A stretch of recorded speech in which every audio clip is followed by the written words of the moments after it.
Retomamos la información, segundo bloque de Deportes al Día. Bueno, recién pasaba la información, hablamos un poco Independiente, River, San Lorenzo, lo que pasaba en ese mundo. Pasó Pablo Lunati también, dejó algunos títulos que iremos replicando después en nuestra cuenta de Instagram, Deportes al Día con doble S, nos pueden buscar ahí. A toda la gente que está prendida en el Twitch, le agradecemos, le mandamos un fuerte abrazo. Están todos más que invitados a poder escribirnos en el chat, a poder escribirnos en el WhatsApp de la radio que está ahí en pantalla, ahí abajo a la izquierda lo pueden encontrar. Así que nos pueden escribir también por ahí, estaremos leyendo sus mensajes para la conversación que tendremos ahora en un ratito mismo ya con Juan Pablo Pochettino, que es técnico de fútbol, especializado en divisiones inferiores. Así que Juan Pablo, bienvenido y gracias por tu tiempo. Bueno, muchas gracias por la invitación y acá acompañando el proyecto que están haciendo ustedes. Por favor, gracias a vos por tu tiempo y también por acercarte a la radio. Es un gusto también para nosotros poder conversar con alguien que esté metido dentro del fútbol, porque siempre nosotros, el fútbol argentino en general, la Argentina en general, se habla mucho de fútbol y a veces cuando te empezás a profundizar o especializar un poquito más, da gusto poder conversar con personas que están empapadas en el tema y empapadas también en el día a día de lo que lleva el fútbol en general. Para romper quizás el hielo, la primera pregunta, Pablo, es ¿cómo es el fútbol formativo? ¿Hasta qué edad es el fútbol formativo en la Argentina? Porque quizás vemos chicos debutando en primera división que tienen 16, 17, 18 años y uno piensa, ¿está el 100% formado para jugar en la primera división? ¿Qué le falta? ¿Hasta cuándo es un proceso, al menos ideal, de un jugador de fútbol, un futbolista, en la edad formativa? Mira, en realidad hablar de fútbol formativo es hablar de todo lo que es infantiles y juveniles. El proceso formativo completo sería hasta los 21 años, hasta lo que es la edad de cuarta división. La realidad después nosotros acá en Argentina vivimos otro mundo por distintos factores, principalmente un tema económico, que hay que vender pibes y que los presupuestos de los clubes terminan acomodándose a partir de la venta, entonces se venden a los pibes temprano, hay que hacerlos debutar y terminás necesitando a veces acelerar los procesos y hacerlos debutar antes.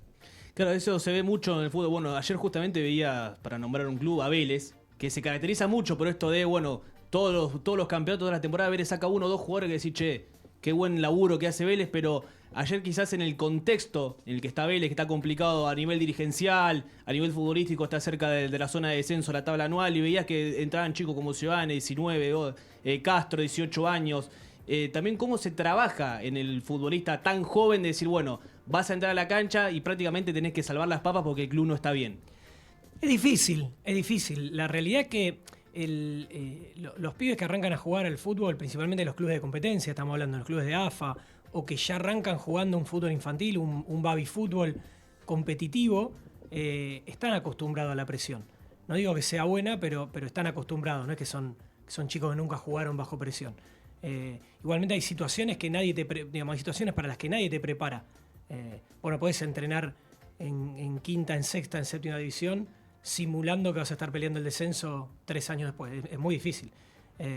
La realidad es que hay, vuelvo a lo mismo, hay contextos que son tremendos. Nosotros hablamos mucho a veces de la situación de Julián Álvarez, que terminó jugando en Madrid en la final de la Libertadores, una final quizá uno de los partidos más trascendentales de la historia del fútbol. Y Julián Álvarez, ¿cuánto tenía? 18 años, 19 años. ¿Cómo preparas a un juvenil para que de golpe entre en un alargue de un partido así? Después puede hacer las cosas bien, mal, más o menos, pero son partidos que son muy difíciles. Claro, tenés todo ese contexto. ¿Sí, Brian? Te quería preguntar, mencionás la presión por el lado positivo de cuando llega primera, ¿cómo se va a tener justamente que sobrellevar esa presión? Te lo llevo al otro lado. ¿Cómo se trata con los chicos que sabemos que la gran mayoría no van a llegar a primera? Porque realmente el fútbol es así, es chico el ambiente. ¿Cómo se los educa y cómo se los trata para que no tengan esa presión de estar obligados a llegar y también que sepan que cuando no llegan no es el fin del mundo? Está buenísima tu pregunta porque la realidad es que la gran mayoría no llega.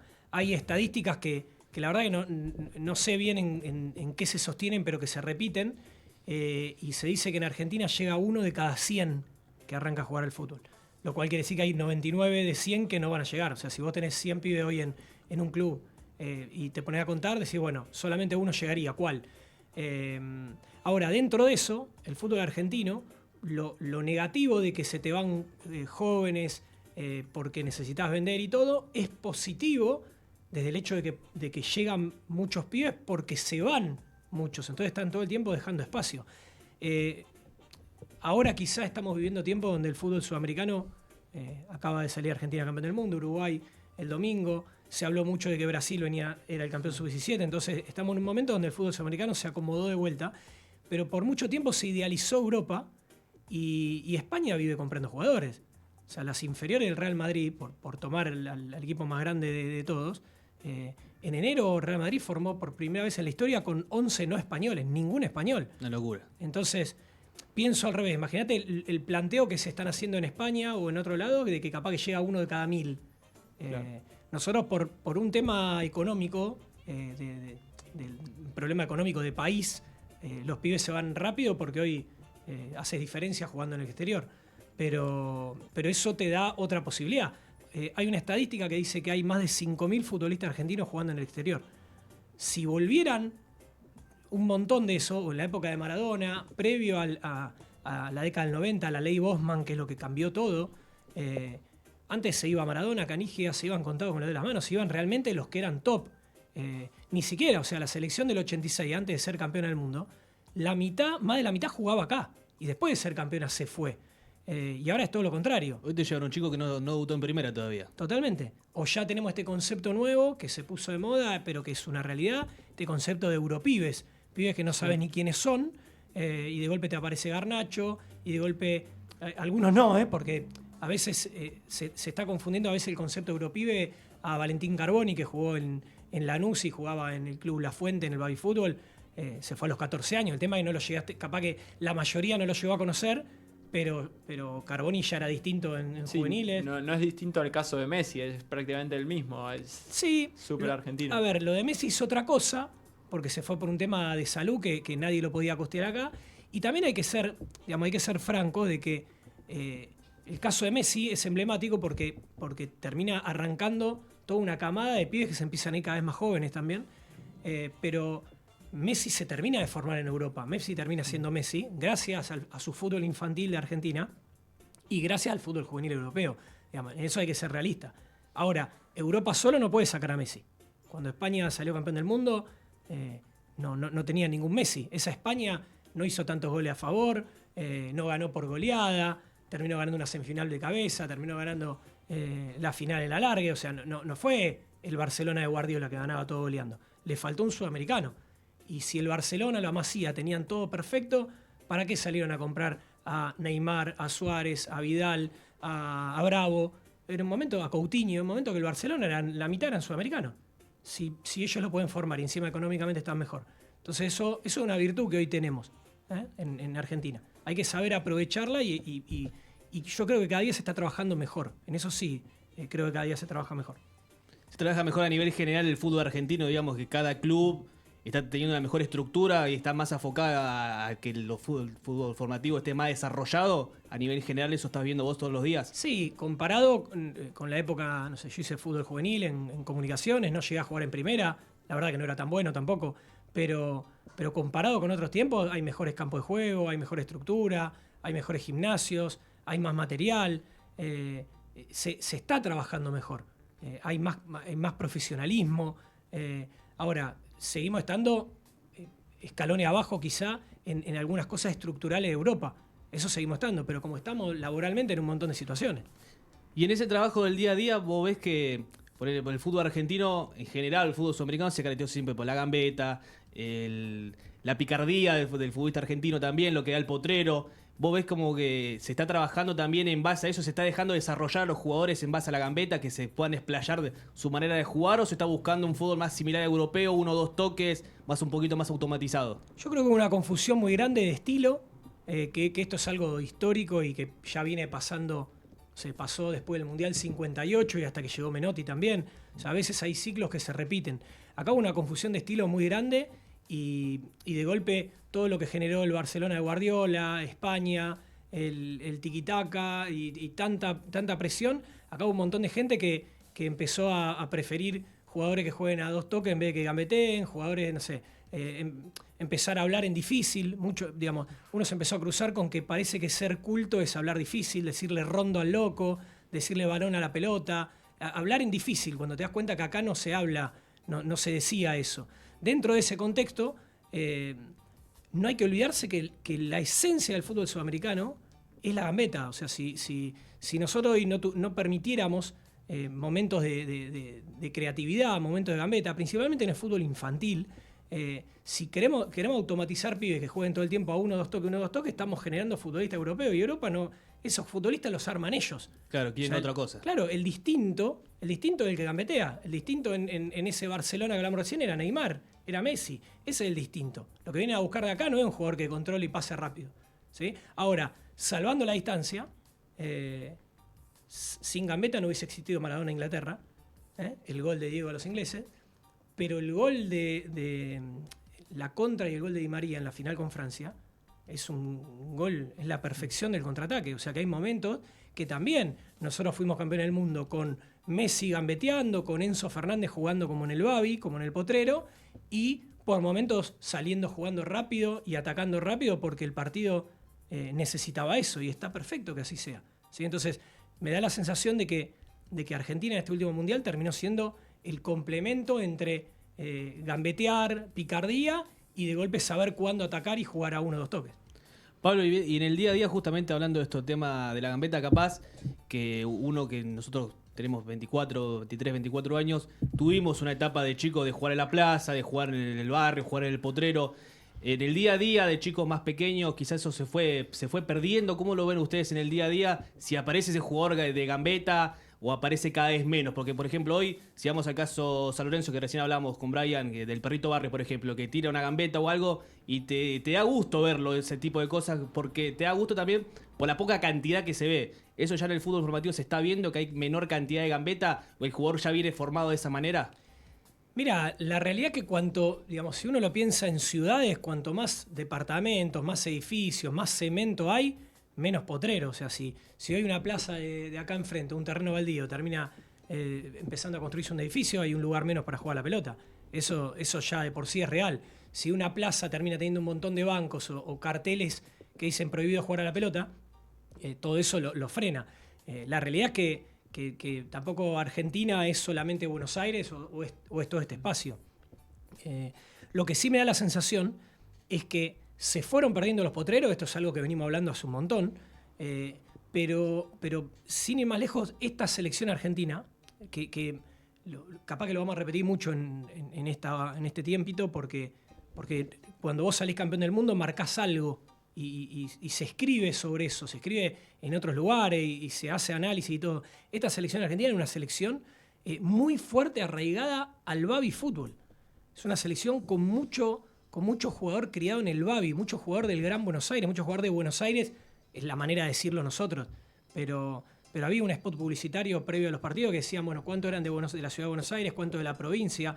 Nosotros, históricamente, Buenos Aires y la provincia de Buenos Aires, el Gran Buenos Aires, como que todo funciona todo junto.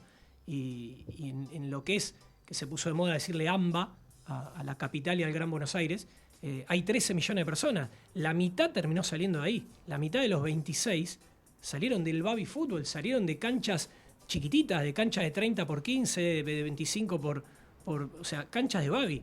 Y de ahí pasaron después a los clubes de AFA, pero se criaron jugando a la pelota en el Babi. Y hoy todavía el Babi mantiene algunas cosas de ese estilo, ordenadas, pero mantiene todavía la esencia a veces del juego. Justamente sobre eso, pensaba, hace un tiempo tuve el placer de entrevistar a Luciano Antonelli, el técnico del futsal de San Lorenzo, campeón de América, y él comentaba que en un futuro quería pasarse al fútbol 11.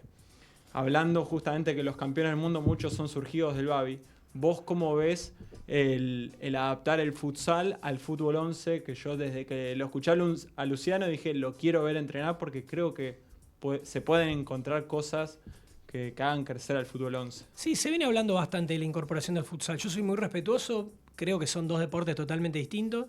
Creo que a veces hay como una confusión de conceptos, porque en Brasil le dicen futsal a todo, al Babi y al futsal, y nosotros tenemos dividido el Babi a veces como iniciación para la cancha de 11, y el futsal ya ha tenido tanta fuerza desde el título mundial de Argentina del 2016, desde la consagración también de San Lorenzo como campeón de América y demás, que hace que empiece a tener vida propia. En otro momento, o por lo menos 10, 15 años atrás, al futsal jugaba el que no quería entrenar mucho en los clubes de AFA para llegar al fútbol. Y hoy incluso hay muchos clubes que antes eran clubes solo de Babi, Pinocho, 17 de agosto, Alvear, clubes que eran de Babi y que de ahí después los pibes iban a jugar a un club de AFA, que hoy ya están jugando futsal y ya arman su fútbol pensando justamente en eso. Bueno, toda la gente le comentamos, obviamente sabe que están hablando con Juan Pablo Pochettino, lo pueden ver en imagen. A toda la gente también que está prendida en el Twitch, los invitamos a que se vayan suscribiendo, tanto al canal de Punto Cero y nos sigan en nuestras redes en Instagram de Deportes al Día, también en Fútbol Formativo, que es la página que administra Juan Pablo. Luca, Nacho.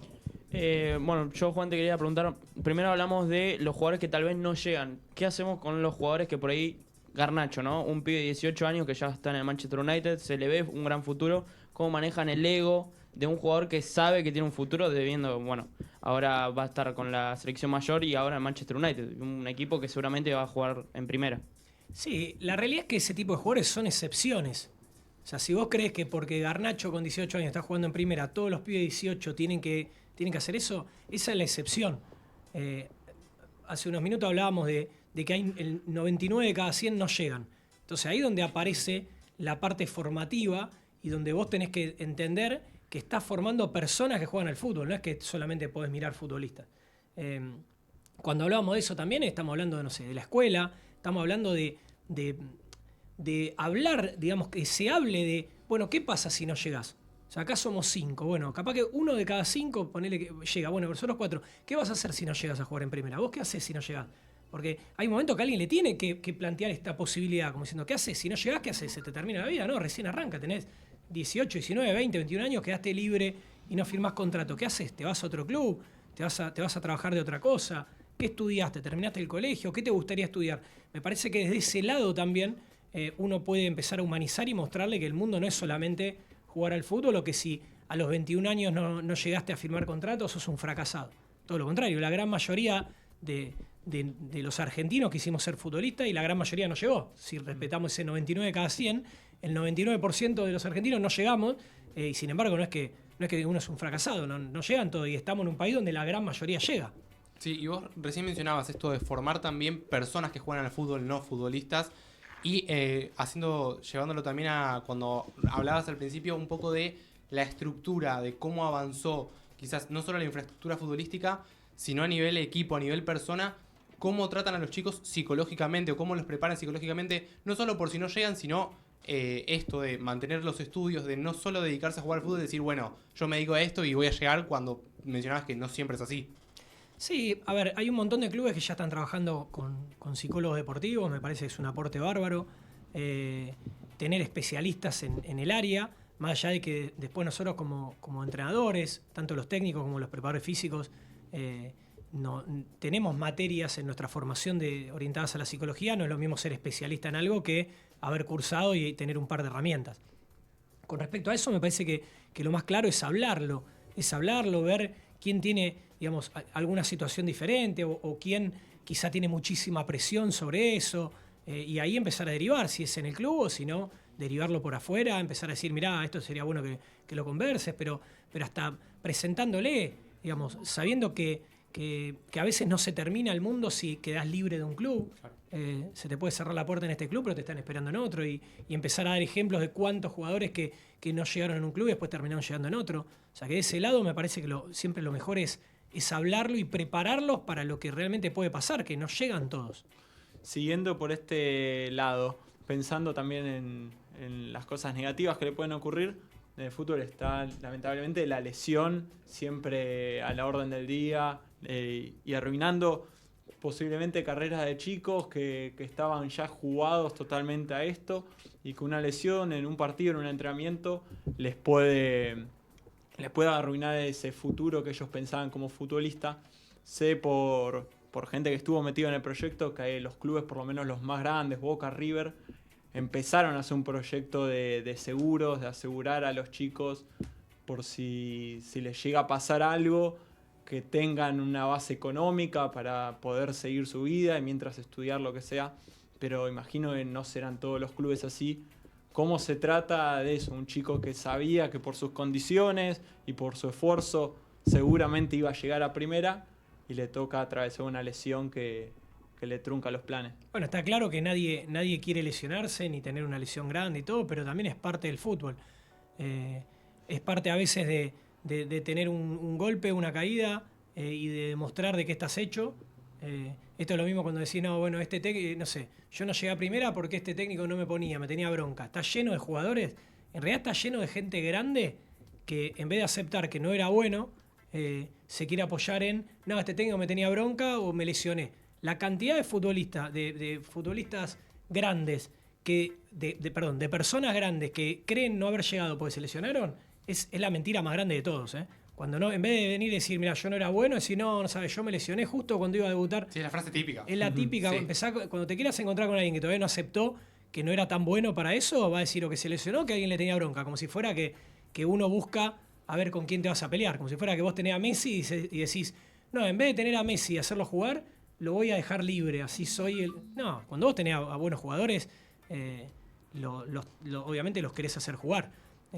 A mí me da la sensación de que hay un montón de situaciones a veces negativas, las lesiones es una de ellas, y tenés que saber reponerte, tenés que saber superar esta adversidad y si no podés volver, también a veces habla de qué estabas hecho. Es lo mismo que decir, bueno, no, una vez me estaba por ir a tener un pase mayor, no sé, me iban a comprar, se cayó el pase, por eso no jugué más. No sé, un técnico no me puso, o justo ese partido no jugué, por eso no jugué más. Son pequeñas circunstancias en una carrera que debería durar 10, 15 años. Sí, tal vez a veces lo que pasa es que en clubes del ascenso el club termina sin cubrir esa lesión y el chico muchas veces viene de un entorno que tampoco se lo puede cubrir por sus propios medios.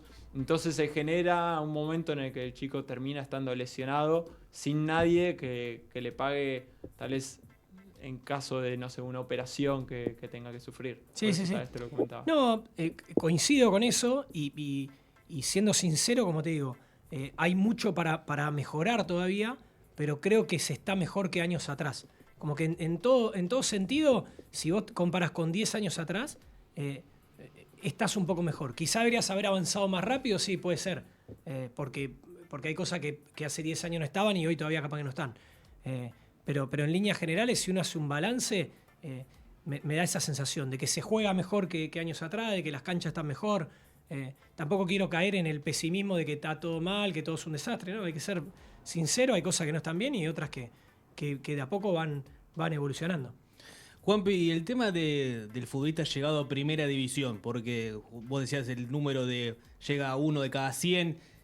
¿Qué tiene que tener ese uno? ¿Qué cualidades, acompañadas obviamente de cualidades técnicas y físicas seguramente? ¿Qué tipo de cualidad tiene que acompañar, tiene que formar un futbolista que viene jugando al fútbol de los 5, 6 años, 7 y llega a primera división con 18, 19 años? ¿Qué tiene que haber en ese trayecto por parte de cada uno para decir, bueno, llegué a lo máximo que podía llegar? Yo creo que cada día se valora más la personalidad.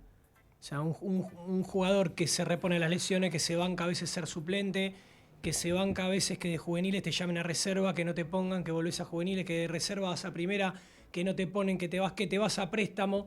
Porque sin ir más lejos, vos pensás, no sé, Enzo Fernández, estaba en River, se creía que iba a jugar en la primera de River y de golpe ganó Defensa y Justicia. Podría haberse deprimido, por más que Defensa es un gran club, podría haber dicho, yo creí que iba a jugar en River y en vez de volver a River de Defensa seguía yendo para abajo.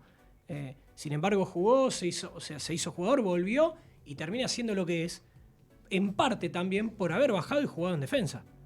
Entonces, y en parte por el jugador también haber entendido que tenía que hacer eso.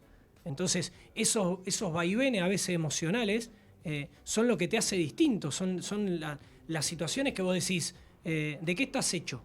Porque no va a ser todo color de rosa, no va a ser todo perfecto. Hay una frase de Osvaldo Subeldía, campeón de América y campeón mundial con Estudiantes de La Plata, que decía, la gloria no se llega por un camino de rosas, en todo sentido. Digamos, no vas a ganar todos los partidos por goleada y no vas a tener ningún problema. Hay un momento que te van a empatar sobre la hora, hay un momento que vas a perder injustamente, y ahí te tenés que empezar a reponer. Si a la primera injusticia vos ya te derrumbaste, a la larga no te merecías estar tan arriba. Te manda muchos saludos acá Juan Pablo en el celular de la radio, saludos de San Juan, de San Fernando, así que a toda la gente Desde Santa Cruz mandan acá. de Santa Cruz. Si hay alguna pregunta en el Twitch dando vuelta, Brian, es una buena oportunidad para también interactuar con la gente. Saludos por ahora. Saludos. Desde Caleta, Olivia, Santa Cruz. Bueno, el que tenga ganas de sumarse escribiendo está bienvenido. Está todo más que invitado. Nacho, Luca, ¿una pregunta que quieren hacer a Juanpi?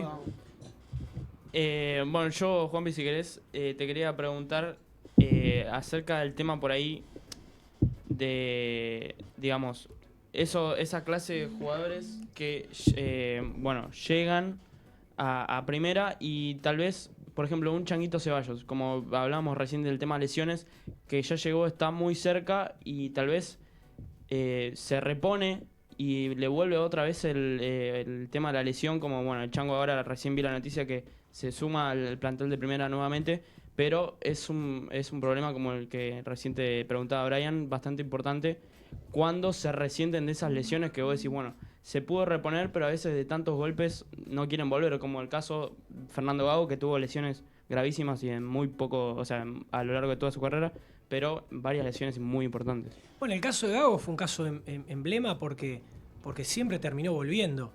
Y había un momento que ya era hasta un tema personal de demostrar justamente de que iba a poder, más allá de que a veces uno lo simplifica mirándolo y no sé, crees que son jugadores que son de cristal, están entrenados. Obviamente hay por momentos lesiones que cuando vuelve a pasar es un dolor que se duplica o incluso un poco más.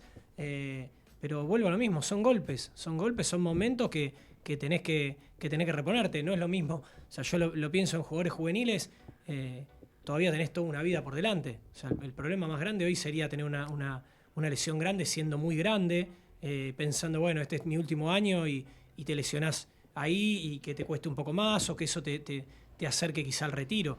Pero después hay un montón, vuelvo a lo mismo, hay un montón de casos de jugadores que han vuelto y que han vuelto mejor todavía. Si Maradona cuando se rompió el tobillo en España no hubiese vuelto, no hubiese sido campeón del mundo y no hubiese sido Maradona, hubiese sido un jugador más del montón y sin embargo volvió mejor, fue campeón del mundo y es mito. Entonces, a partir de ahí, a cualquiera le puede pasar. Chris, nuestro productor, nos manda desde Los Auris una pregunta que tenía él, pensando, él decía Redondo, hijo obviamente, la presión que puede llegar a tener no solo por triunfar él como su persona, sino todo lo que implica ser hijo de Redondo padre, que tal vez te genera esa presión de mínimamente estar a su altura, superarlo, sabiendo que acá se infravalora a veces, pero a nivel mundial se lo tiene como uno de los mejores 5 de la historia.